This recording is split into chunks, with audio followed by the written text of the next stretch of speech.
Hello बच्चों, let's read the question. What is sustainable development of resources? Sustainable development resources का क्या है? Sustainable development, balancing the need to use resources and also conserve them for future. Sustainable development होता है balance करना, किसका? जो जरूरत है हमें यूज करने की रिसोर्सेज को और उनको कंजर्व भी करना फ्यूचर जनरेशन के लिए। तो यहाँ पे इन दोनों के बीच में हमें एक बैलेंस बिठाना होता है, इसको बोला जाता है सस्टेनेबल डेवलपमेंट, जिससे फ्यूचर के लिए भी रिसोर्सेज बचे, फ्यूचर जनरेशन के लिए भी। This is necessary to keep a balance between the environment and our development. ये जरूरी है करना सस्टेनेबल डेवलपमेंट, जिससे हम एक बैलेंस बना सकें एनवायरमेंट और अपने डेवलपमेंट के बीच में। Necessary to meet the demand of need of future generation, कि जो फ्यूचर जनरेशन है उनकी डिमांड, उनकी जो जरूरत है, उनकी जो डिमांड है, उनको पूरा हम कर सकें। Also needed to prevent environment, environment को बचाने के लिए भी ये करना जरूरी है। अब इसको हम एक एग्जाम्पल से समझते हैं। फॉर एग्जाम्पल, अगर हम बात करें ट्रीज की, तो ट्रीज क्या है?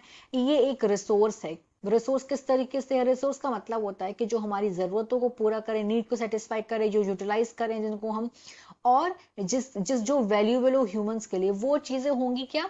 रिसोर्स होंगी। तो ट्री क्या हो गया? रिसोर्स हो गए। अब लगातार ट्रीज को अगर हम बैलेंस नहीं बिठाएंगे उनको यूज करने के लिए, लगातार उनको काटते जाएंगे तो क्या होगा? लगातार ट्रीज के नंबर कम होते जाएंगे। और ट्री क्या काम करते हैं? ट्री एयर को प्यूरिफाई करते हैं, क्योंकि जो हमें ह्यूमंस हैं, हम लोग CO2 को रिलीज करते हैं और ऑक्सीजन को लेते हैं। और प्लांट्स क्या करते हैं? जो हम CO2 को छोड़ते हैं, प्लांट को लेते हैं और ऑक्सीजन को हमें देते हैं। तो इस तरीके से हमारे एनवायरमेंट को प्यूरिफाई करते हैं। तो अगर ये प्लांट्स प्रेजेंट नहीं होंगे, ना सिर्फ ये एयर प्यूरिफिकेशन का प्रॉब्लम होगा, एयर भी पॉल्यूटेड होगी, प्लस फ्यूचर जनरेशन के लिए और लगातार जो एयर है वो पॉल्यूटेड होती ही जा रही है। तो इस तरीके से फ्यूचर जनरेशन को बहुत बड़ी बड़ी प्रॉब्लम्स को फेस करना पड़ेगा।